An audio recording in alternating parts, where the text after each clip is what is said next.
Mark Levin. Talk with that voice now. 877-381-3811. I want to say something to Dr. Anthony Fauci.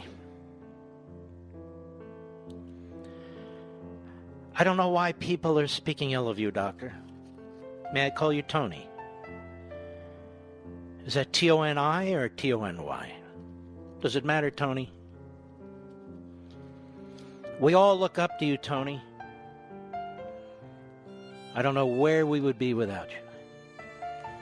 No mask. Now mask. Hunker down, don't hunker down. School's in, school's out. You're the Einstein of infectious diseases. We've never seen anything so incredible. You're God's gift to the American people. 50 years in government. As I sit here and calculate, you've been in Washington longer than Joe Biden. And yet, look how you've kept your wits about you. I want to thank you on behalf of the Mark Levin Show, Tony, for standing at the ready with all those tests. When the China virus... Oh, you didn't have tests? Okay, well, forget about that one. I want to thank you early on when you did interviews with John Castellitis and Newsmax. And you told the American people, don't worry, this is really nothing more than akin to the flu. Oh, forget about that one. Sorry. No, I want to thank you when you told all the college students and university students to go home. Go home and hunker down with your elderly parents and grandparents. Nothing could go wrong then. Oops, forget about that one. No. I remember those solemn words when you were asked about the enormous damage to the American economy. Remember that, Tony? Remember what you said in one word. Inconvenient, I believe you said it was. Inconvenient. 40 million people newly unemployed, seeking unemployment insurance. Inconvenient. That kind of sums it up right there, Dr. Fauci.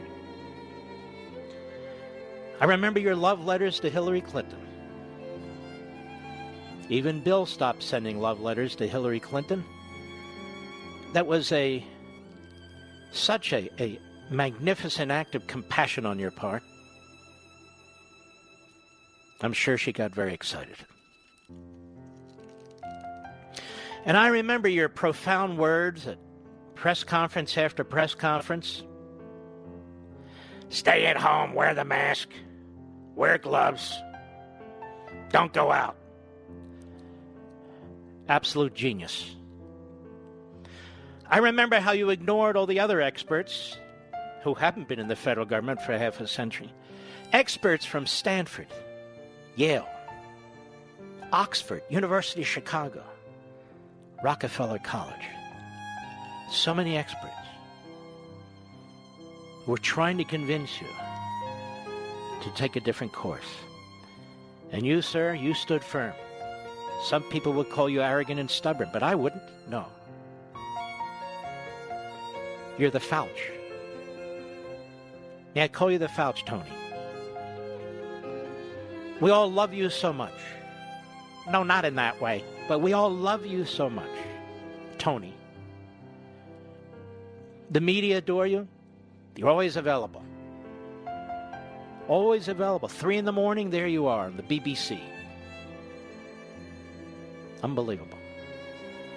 Constant presence on MSNBC and CNN.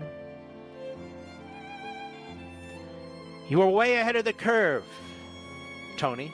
May I call you Tony? I think I will. Way ahead of the curve. Yes, we won't forget. Don't worry and don't wear a mask. That'll go down in history as some truly great science. Don't listen to that guy over there in Navarra. No. He's over there. He's a kook, He's over there on his own. Oh. And I remember when I interviewed you, Tony. I do. Way back in March. Remember that, Mr. Producer? Was it what, like March 20? I don't remember. And I asked you if the president was following the science. Yes, he is. And whenever I ask him to do something, he always does it. Well, that's following the science. I don't believe you have a Napoleonic psyche, as some have said. No, I would never believe that. No. America loves you, Fauci. America loves you. We can't get enough of you. Should we open our schools? Well, it depends. I'm telling you. The science is unbelievable. Coming out of the infectious disease office and the CDC, we've never seen science like this before. Don't open so fast. Oh. Don't open so slow. Oh. Schools. I turned to Dr. Birx, so she'll fill you. You're the best. Absolutely the best. But I just want you to know, it's not only the Democrat Party, not only the Democrat Party media, not only the teachers' unions, but we all love you, Tony. We're all blessed by Tony Fauci. All 4 feet 9 inches tall of him. But I say that in all due respect, because a man who stands 10 feet tall with no ego whatsoever. None. Will we have a vaccine soon? It takes years to get a vaccine.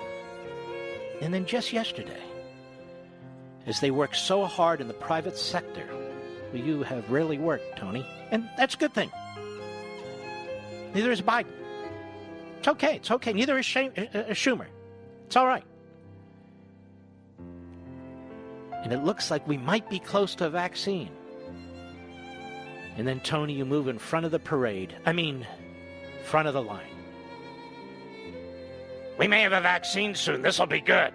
Thank you for all your enormous contributions, Tony. Vaccines, ventilators, face masks, gloves. You know that Trump? Incompetent. He didn't act fast enough. But you, Tony? You were Tony on the spot. Your advice, unbelievable. And I asked you during that interview, how's the administration doing? And you had another one-word answer for me, Tony. Impressive. It's impressive. And yet you don't tell that to Nancy Pelosi. The president, I hate him. The president, he should act as president. You remember her, don't you, Tony? You may want to prescribe something for her. No, you're not a media figure, Tony. You're a national hero. And anybody who says otherwise is to be destroyed. And for good reason. Don't get in the way of the Fauci. America's greatest scientist, medical doctor, demigod, you name it. Thank you for everything. The tests, the masks, the advice.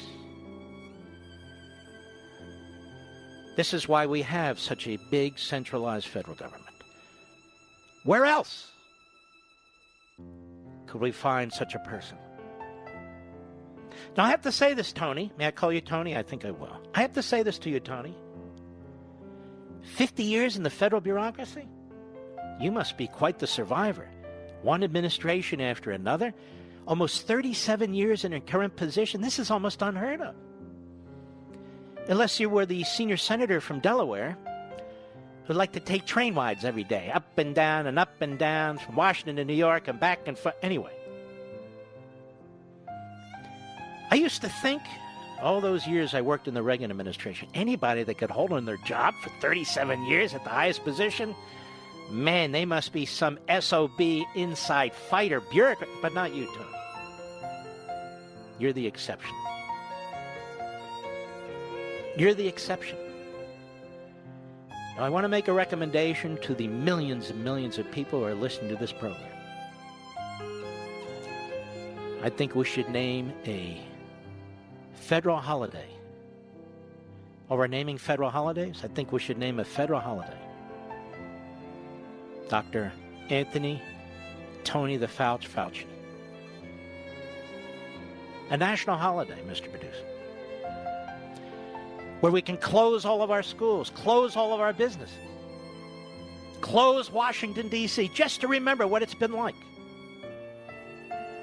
3-day holiday, 3 weekend, a long weekend. Shut everything down and celebrate. 6 feet apart, wearing masks, and rubber gloves. You know what rubber gloves? Just put condoms on your fingers. This is what I've heard. The Fauci. You'll never hear me say a negative thing about Tony Fauci. The press has been right all along. Imagine that. Forget about the press examining the science, talking to other scientists, other medical experts, looking at the actual data, even on the CDC. Forget it. When the Fauci speaks, it's like the old E.F. Hutton commercial. Everybody listens. Or maybe like Confucius. Confucius says, Tony says. What did Tony say? Tony says, keep everything shut down, wear masks, wear gloves, eat soft food. Then by God, that's what we'll do. We're going to follow the science right to the end of the earth. And so this is America's love letter